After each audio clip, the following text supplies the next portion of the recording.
Hello folks, welcome to Psychedelic Cinema, and this week we've got Blow Up by Michelangelo Antonioni, starring David Hemmings, Vanessa Redgrave. Now, this is a movie I saw several years ago. I thought the photography, the cinematography, and the scenes of Spring London from 1966 was excellent, but I thought the plot kind of just laid there.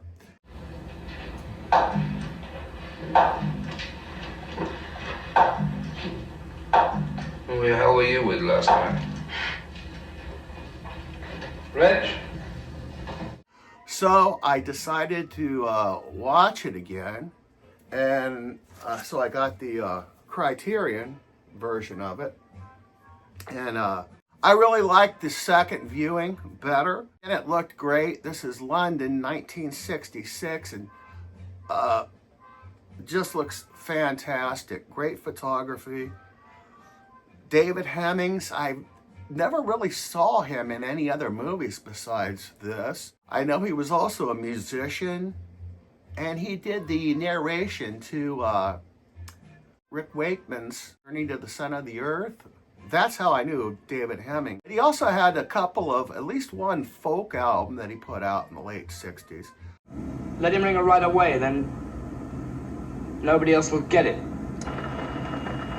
Roger Wilco, stand by. Great. And again. Go on, go. Tell him to get stuffed. But he plays a fashion photographer who unwittingly stumbles onto what may be a murder.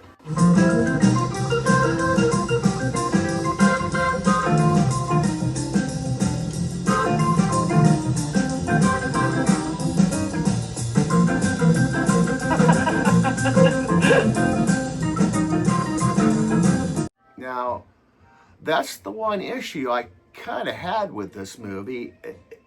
We don't really get to the plot until an hour in, and we still don't know a lot. We know there's a dead body in a park, and we know that Hemmings' character hooks up with Vanessa Redgrave, who has something to do with it.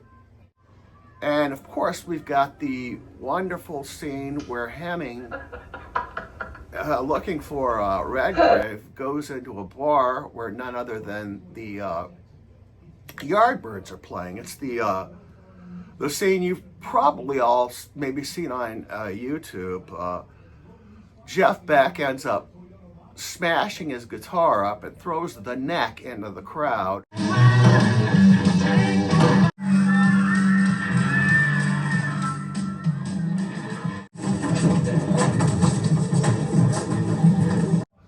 Hemming grabs the neck and runs away with it, only to discard it when he gets outside. And I was thinking that guitar neck would be a great rock and roll piece of memorabilia. I wonder if it exists or they threw it away or what.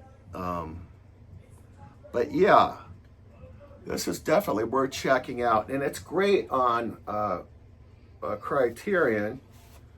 You get basically with this one a great layout of the park scene, and yeah, we get this big huge book that came with it. I have not read it yet, but I plan on it. And extras, we get some great extras. We get a 2016 documentary on the making of the film. We get a conversation from 2016 between the director of this set and the actress Vanessa Redgrave, and archival interviews with Antonioni and David Hemmings and Jane Birkin. And I didn't know Jane Birkin was in this. I think we live in a very promiscuous society at the moment, both mentally and physically. much more mentally than physically, though. I think most societies are probably, most Western societies are pretty promiscuous at the moment, physically. I think certainly this is a mentally promiscuous society, and one in which mental conquest is much more important to people than physical conquest, because physical conquest is far too easy. Plus some trailers. I can't wait to see the trailers for this. But, oh, and it's also got a wonderful soundtrack by Herbie Hancock.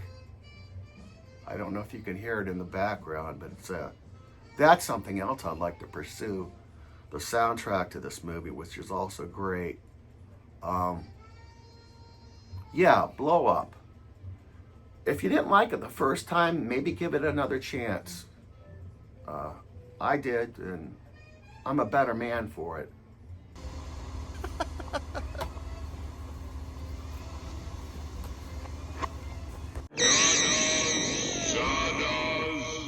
Speaks to you, his chosen ones. The gun is good.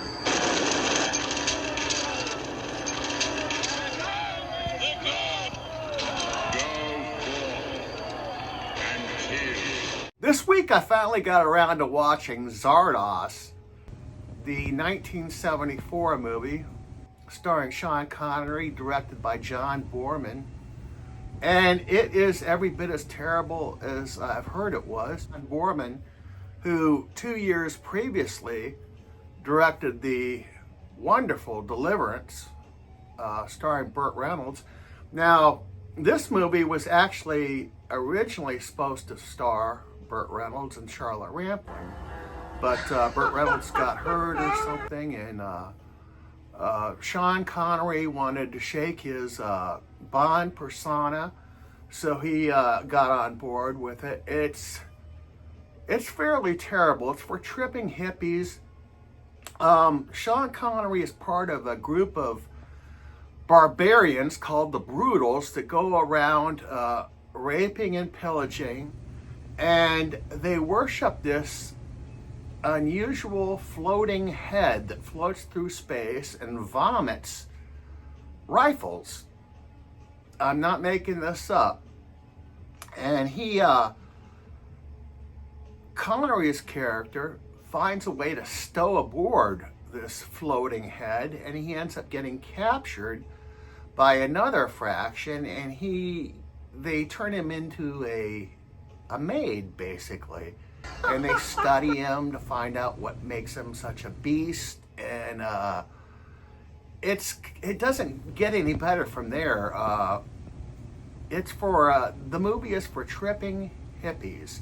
Technically, this wasn't the worst movie that John Boorman directed. The worst movie he directed was Heretic 2, The Exorcist, Heretic 2. And yeah, Zardos. It's for tripping hippies. I watched it, I think, on Amazon Prime. Yeah, don't watch it free if you do watch it, but it's pretty much a waste of time. And that's all I've got for Psychedelic Cinema. I'll see you again next month. Take care, all.